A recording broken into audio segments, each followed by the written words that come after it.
Hey, yes, one might have guessed that when I thought that I would be only making a rant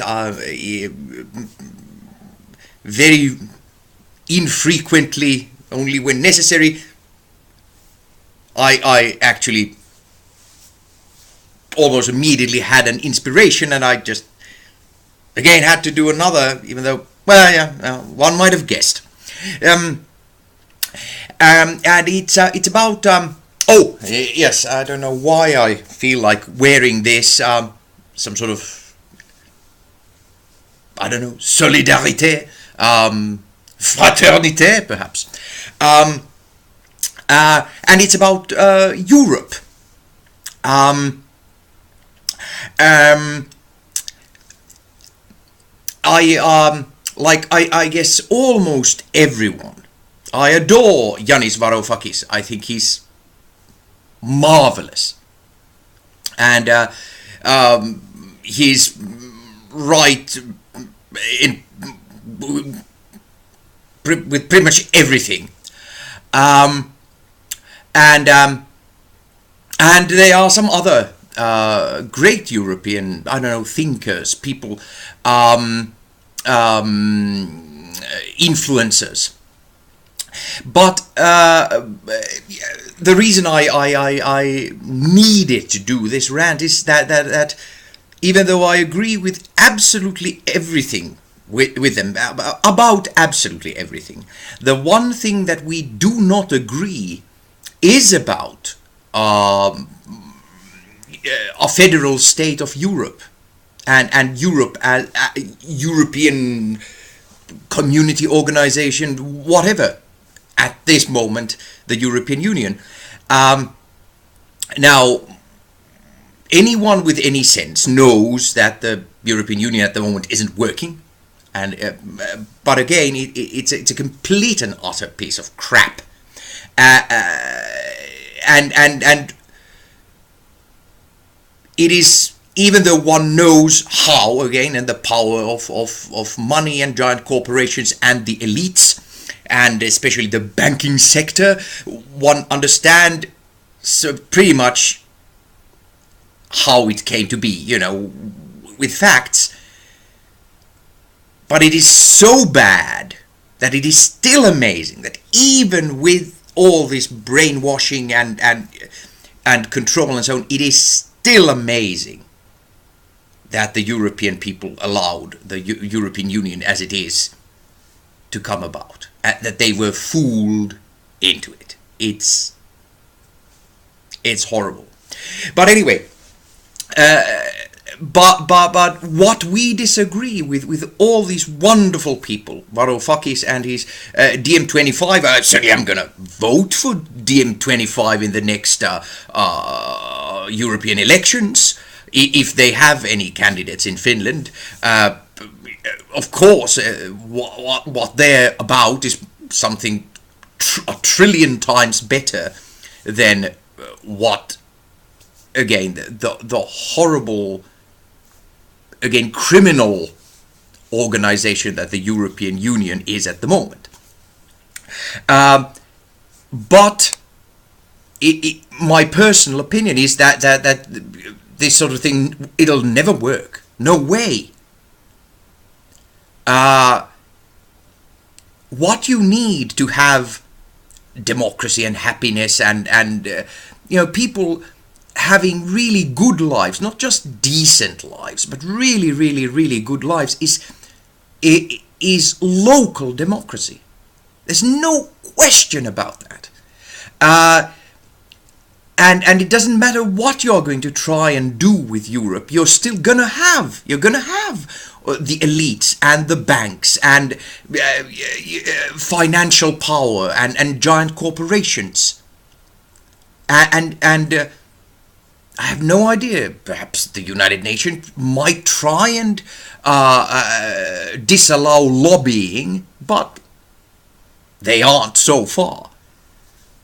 Nowhere near. So again, you're going to have lobbyists. You're going to have tons of money that is just waiting for shady investment and bribing politicians. And of course, if you're going to have a, the United States has proven how bad it is when all the power is centralized, concentrated on, in one place, which is far away from most of the ordinary people and citizens of the state, and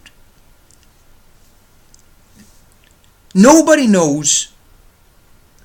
They can't, because it's so big.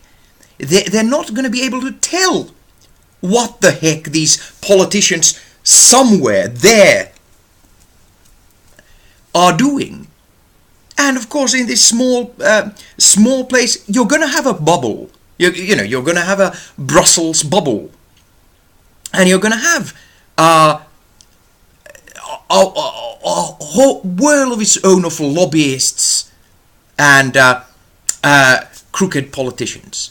And the only way that you can actually have democracy and you can actually have justice for all and equality and so on is that all the politicians are close enough to the voters and to the people, and that they are known and their actions are known. All of their actions are known to their electorate. They are close. Again, keep your enemies close. So, I'm telling you, it is not going to work. Something like the European Union, some sort of a Union of Europe is not going to work. No way. And again, this is philosophically the unbelievable argument that about peace, that the Europeans couldn't live in peace without a union. That that it's not going to take long before Germany and France and Italy and Great Britain that they're going to start warring again. Especially Germany and France. They just can't have peace without a union. Otherwise, we're going to have a world war again because they can't. It's impossible for the French and the Germans to live on the same planet. Again, I don't know. There are historic arguments, people. But again, philosophically, that's not an argument. If it truly is that we all have to be united, and again, you have to remember that the biggest point in history is, and this is just something that I too learned. And we in the Western world, we've been taught at some point, that class struggle is long behind us, and again, we are always, throughout history, ordinary people have always been, in one way or another, they've been able to be fooled that everything is fine and we're all equal and everybody has the same rights and same justice and so on. Absolute crap.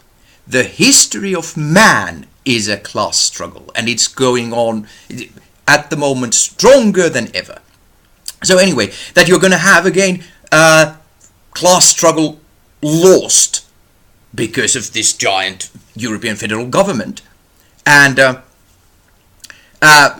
only other alternative is that we're going to have war because people can't. Again, philosophically, that cannot stand. If man is so bad that if they have their local government and they are doing fine, they have happy lives, and they can't, if all the Germans, all the French, they aren't at the moment, they never have been, but if there is actual equality and justice and democracy, and everybody is doing well, if they still want to have a war with someone else, even though everything is fine in their lives, they still need to have a war, then, again, philosophically it's obvious, then we cannot exist. Then we are not a worthy species. And I cannot believe that, personally. I wouldn't dream of believing that if we don't have European Union, but if we have, again, the internet and public conversation and foreign policy, and everybody talks to one another, that we could not live in peace without European Union. I just, no, that, again, I don't believe that. That's, philosophically, that's just, that is unthinkable. So again, I'm telling everybody, Europe, European federal state cannot be, because then the class struggle is lost. And it's as simple as that. And it will not be. Again, we have the rise of the right. And it's going to, EU as it is, it's going to disintegrate one, by hook or by crook. And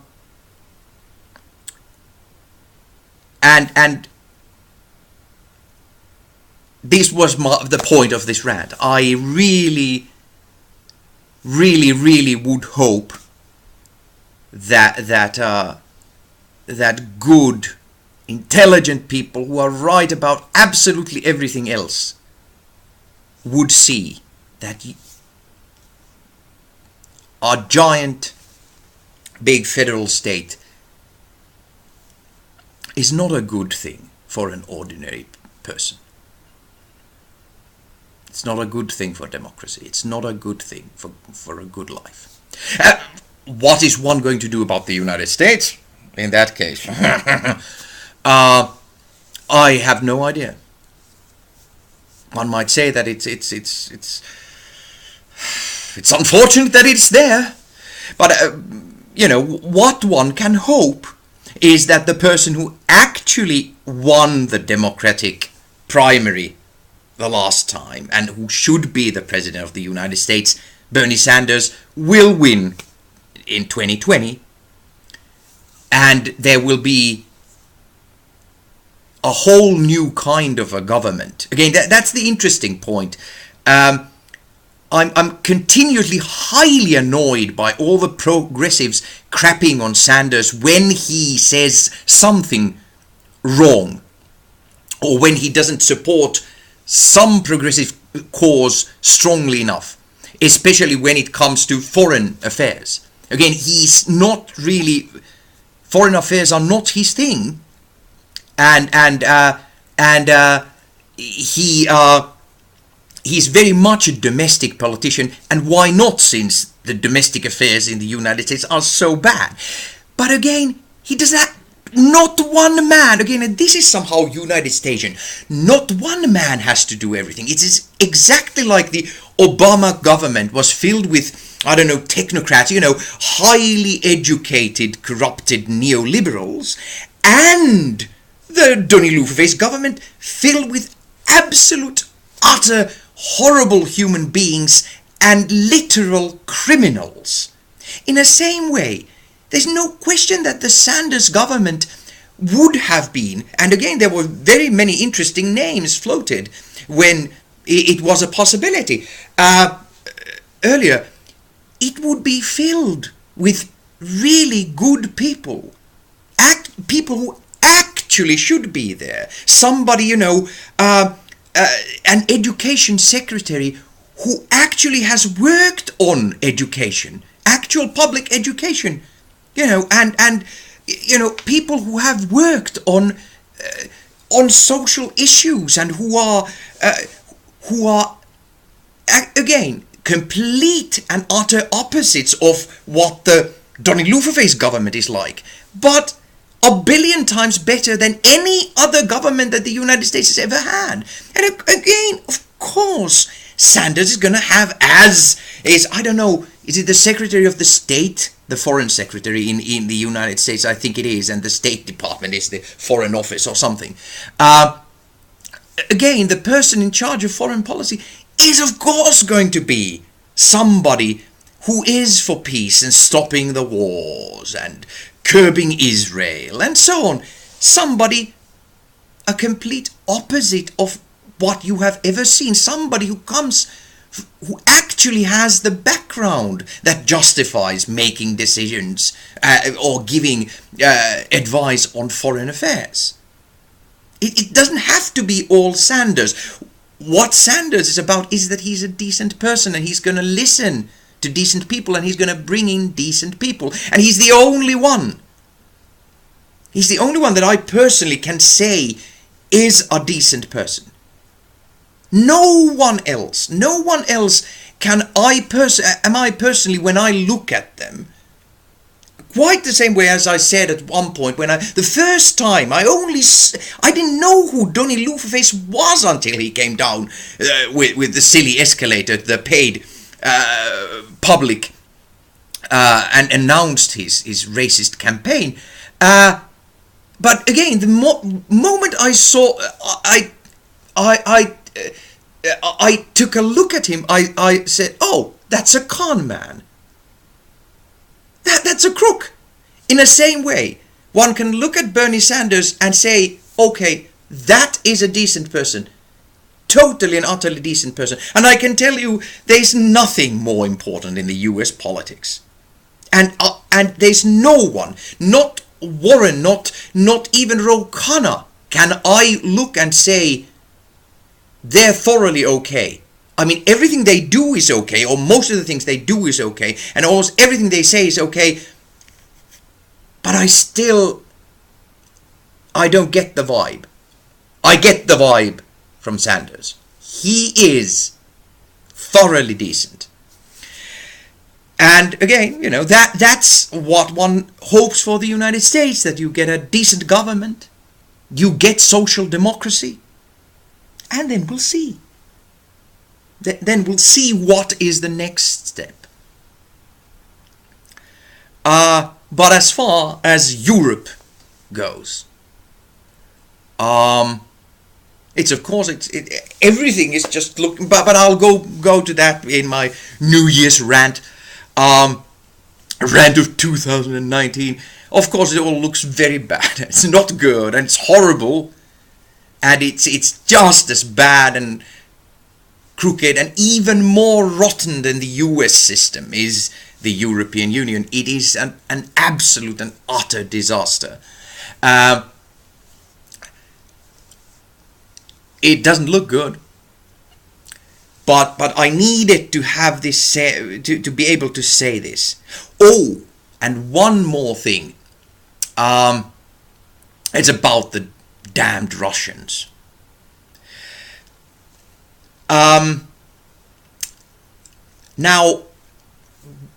one has said this a billion times, that the Russians, I personally don't really like them. But it doesn't matter. What is important is that Russians like themselves and they do things their own way. But everybody, also in Europe, just like in the United States, it's absolutely ridiculous. There are only a handful of people who can tell reality from propaganda.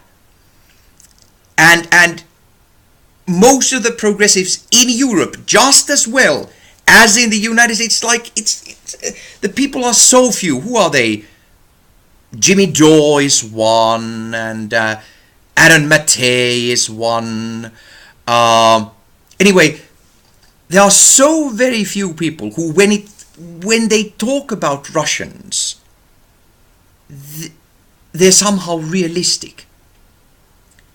It's absolutely sad. Almost everything that the Young Turk says and does is okay when it comes to the United States. But it's absolutely ridiculous when they start talking about the Russians and Vladimir Putin, who is Vladimir Vladimirovich, one should say, I think.